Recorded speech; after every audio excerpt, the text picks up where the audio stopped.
Well, good morning on another Lord's Day when we're still separated from one another by this lockdown. Today I want to start a new series of meditations on city life. Number of reasons for that, but about a week ago I did one meditation. It was the longest I've done. It took 15 minutes on the guilty city, looking at the prehistoric story of cities from God's point of view in the early chapters of Genesis. And I think it was the longest of these meditations because there was quite a lot to squeeze in, and because I think the relevance of what you might call the city, the human city, to our faith and our future is interesting, rich and complex. So I'm going to do a little series of meditations on city life. I don't think we're very good at thinking about city life in Britain, and I think part of the trouble is that for historical reasons the Christian faith has become very suburban. And by suburban I mean, let me give an example. The denomination I belong to is the FIEC, and that denomination is mainly white, mainly strong in the market towns and the suburbs, in the commuter belts around London, Birmingham, Manchester and so on. It is very solidly suburban. But it's not just the FIEC. Many evangelicals have ended up in the Church of England, often after trying out other kinds of churchmanship. And the Church of England, again, is a very suburban organisation. It has picturesque rural features to it, like parish churches and so on, harvest festivals, but in practice it's not really the church of the countryman, it's the suburban church. A Marxist would say that Christianity is the religion of the English petty bourgeoisie, in other words, the religion of the lower middle classes. And that mindset leaves us badly equipped for city life. I think many people who come from that background really dislike the city, certainly find it difficult to love, and they don't want to live there. Fortunately, there are other strands. In the inner city you have all the ethnically based churches, Chinese, Caribbean, African, Russian, all kinds of churches, and I think we benefit greatly, particularly when people from those churches take a chance on meeting with people like myself from a solidly white English background. And of course you have these things they call black majority churches, which I object to a bit as a kind of racist imposition. Some years ago I found out that the Lighthouse was on a computer database for black majority churches, and I thought, well, yes, we definitely are what you might call a black majority church. But I don't think it's how we think of ourselves. I think we think of ourselves as a cosmopolitan, metropolitan mix. But anyway, there we are. I think that the fact is that all life is dominated by the cities now. Even country life is really dominated by the big cities. What I mean by that is that all of the political and economic matters are not decided in the countryside, they're decided in the city.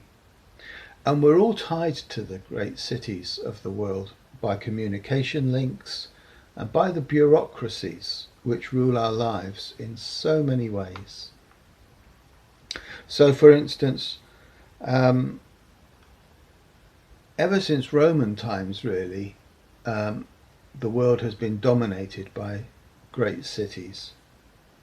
In Roman times, the technology was a lot more basic. It was road building.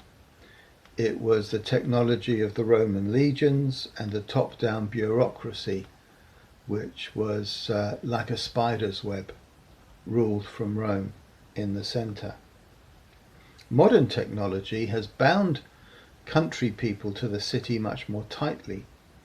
In fact, a modern worker could quite easily inhabit a crofter's cottage on a Scottish island, but by using satellite technology and a phone and a computer, that worker, he or she, could be really just a suburban cog in the great machine and dominated. You might look out of your kitchen window and see sheep grazing on a grassy crag, but actually you are as tied to the city as the person living in Romford or Uxbridge. So we've all become city dwellers to some extent. It's just that some of us have a greener view out of our windows. That means that wealthy people can live on, say, a private island in the Caribbean, but be totally hooked into the power centre, to the city. It's possible to be a mover or shaker in New York or London while living thousands of miles away. But that's only available if you're wealthy. Poor people, if they want to be connected to the city, they have to migrate. And one of the great trends of modern life is urbanization. When I was born in 1951, the majority of people, the clear majority of people, lived in a rural setting, in the countryside and in the small villages of the countryside. Now, when I die, the majority of people will be living in the great cities, the great urban centres of the world, whether it be Lagos, Mexico City, Beijing, or somewhere else. And that change has happened in my lifetime. We have gone from being a majority rural species to being a majority urban species, and that's happened at a tremendous rate. So the modern world is dominated by the city. The wealthy people can connect to the city from outside, so they can enjoy more amenities. Poor people have to actually go and move to the cities and live the precarious life of the day worker in one of the great urban centres. Now, I believe that being a Christian equips you to live in the city. I believe it because the church was born in a time of the first great urbanization. And so, for instance, in the book of Revelation, we have a great city dominating the world. Now, it's called Babylon, but it's obviously code for Rome. And yet, in the book of Revelation, Babylon, or Rome, is not quite the Rome of the first century. It's more massive, more dominant. It is the great city that dominates the world. It's Rome on steroids, basically. It's the future Rome, the urbanized city world culture is what you get in the book of Revelation.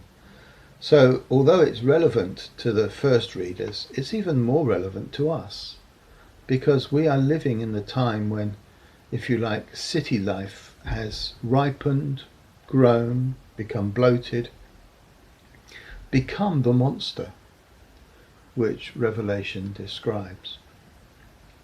So we are fortunate. If we follow Christ, we've been given a New Testament which gives us many clues and aids in living in the city. And I think that makes the Bible almost uniquely relevant when you compare it to the holy books of other religions. The Christian faith was, from the start, an urban phenomenon. And we are equipped, I believe, by the Bible to live in an urbanized society. I know that sounds a bit sociological, a bit philosophical, but I wanted to just point out today how important the city is, how it dominates our lives, But also, I want to just say, in the New Testament scriptures, we have a guide to city life. And I'm going to work that out, hopefully, in the next few days. But for now, I just want to say, enjoy your life. The city is always more beautiful when the sun is shining, which it is today. And be blessed. God has given you all you need for life and godliness in the city of man. Bye for now.